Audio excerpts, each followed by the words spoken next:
आदरणीय प्रधानमंत्री जी, आपको नमस्कार, सादर प्रणाम। आज मैं बेहद व्यथित हूँ और मैं सीधे आपसे बात करना चाहता हूँ। दिल्ली में अगले हफ्ते से घर घर राशन पहुँचाने का काम शुरू होने वाला था। मतलब अब एक गरीब आदमी को राशन की दुकान पे धक्के नहीं खाने पड़ते। ये क्रांतिकारी कदम होने वाला था और अचानक आपने 2 दिन पहले इसको रोक दिया। क्यों सर? आपने ऐसा क्यों किया? पिछले 75 साल से इस देश की गरीब जनता राशन माफिया का शिकार होती आई है। पिछले 75 सालों से हर महीने फाइलों में जनता के नाम का राशन जारी होता है पर उनको मिलता नहीं है। आपने ये कह के हमारी स्कीम खारिज की है कि हमने केंद्र सरकार से इसकी अप्रूवल नहीं ली। ये गलत है सर। हमने एक बार नहीं, 5 बार आपकी अप्रूवल ली है। ये रही सारी चिट्ठियां।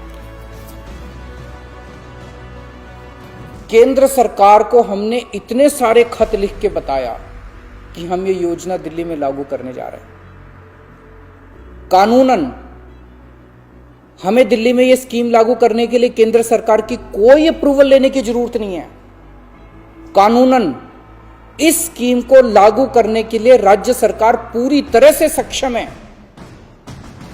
लेकिन हम केंद्र सरकार के साथ किसी तरह का कोई विवाद नहीं चाहते थे, इसलिए हमने एक बार नहीं 5 बार आपका अप्रूवल लिया है सर। मार्च के महीने में हमारी योजना पे आपकी सरकार ने कुछ आपत्तियां लगाई।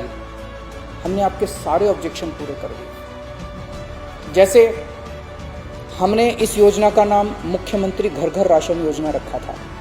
आपने ऑब्जेक्शन लगाया कि हम इस योजना का नाम मुख्यमंत्री के नाम से नहीं रख सकते। हमारा मकसद अपना नाम चमकाने का नहीं था। हमारा एक ही मकसद था, किसी भी तरह से ये स्कीम लागू हो और गरीबों को उनका राशन मिलने लगे। हमने आपकी बात मान ली। हमने स्कीम से नाम ही हटा दिया और भी आपने जितने ऑब्जेक्शंस किए हमने सारे मान लिए। इस सब के बावजूद भी आप कहते हो हमने आपकी अप्रूवल नहीं दी। और कैसे अप्रूवल लेते हैं सर? अब और कैसे अप्रूवल लें? इस सब के बाद भी आपने ये स्कीम खारिज कर दी। क्यों सर? लोग पूछ रहे हैं, अगर इस देश में पिज्जा की होम डिलीवरी हो सकती है, बर्गर की होम डिलीवरी हो सकती है, स्मार्टफोन और कपड़ों की भी होम डिलीवरी हो सकती है, तो फिर गरीबों के घरों में राशन की होम डिलीवरी क्यों नहीं होनी चाहिए? सारा देश जानना चाहता है आपने ये स्कीम खारिज क्यों की सर। आपने ये भी लिखा है कि चूंकि राशन दुकानदारों ने दिल्ली हाई कोर्ट में इस योजना के खिलाफ केस कर रखा है, इसलिए ये स्कीम खारिज की जा रही है। इस बात पे आप स्कीम कैसे खारिज कर सकते हैं? ये राशन दुकानदार इस योजना के खिलाफ हाई कोर्ट से स्टे लेने गए थे। हाई कोर्ट ने इन्हें स्टे देने से मना कर दिया। जब हाई कोर्ट ने इन्हें स्टे नहीं दिया तो आपने इस स्कीम पे स्टे कैसे लगा दिया? आपको इन राशन वालों से इतनी हमदर्दी क्यों है?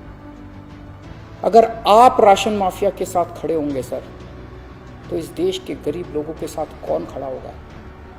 दिल्ली के उन 70 लाख गरीब लोगों का क्या होगा जिनका हर महीने ये राशन माफिया राशन चोरी कर लेता है? उन 20 लाख गरीब परिवारों की कौन सुनेगा? ये कोरोना का बहुत कठिन समय है। मैं कई ऐसे लोगों को जानता हूं जो कोरोना होने के डर से राशन लेने नहीं जाते। राशन दुकान पे भीड़ लगती है। लोगों को लगता है कि अगर वो राशन लेने गए तो उन्हें कोरोना हो जाएगा।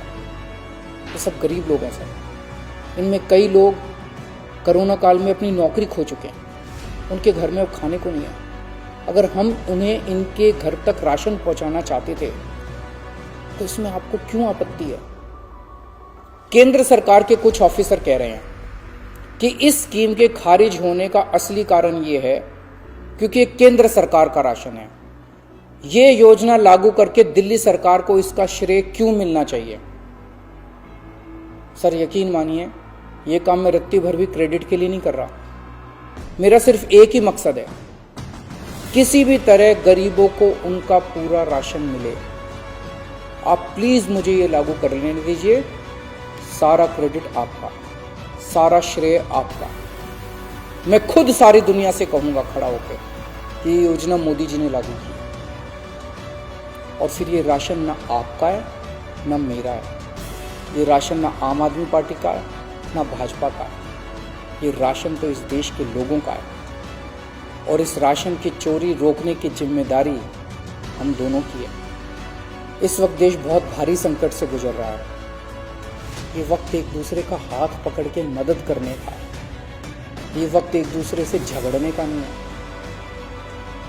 लोगों को लगने लगा है कितनी मुसीबत के समय भी केंद्र सरकार सबसे झगड़ रही है।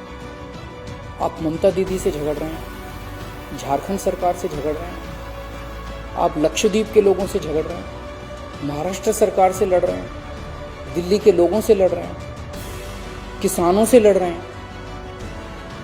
लोग इस बात से बहुत दुखी हैं सर कि केंद्र सरकार सबसे लड़ रही है। ऐसे देश कैसे चलेगा? आप हम सबसे क्यों लड़ रहे हैं? हम सब आपके ही हैं, हम सब भारतवासी हैं। ऐसे में हम सब आपस में लड़ेंगे तो कोरोना से कैसे जीतेंगे? हमें आपस में नहीं लड़ना, हम सबको मिलके कोरोना से लड़ना है। कल सब लोग अखबारों की ये हेडलाइन पढ़ना चाहते हैं, मोदी जी ने दिल्ली सरकार के साथ मिलके दिल्ली के हर गरीब के घर राशन पहुंचाया।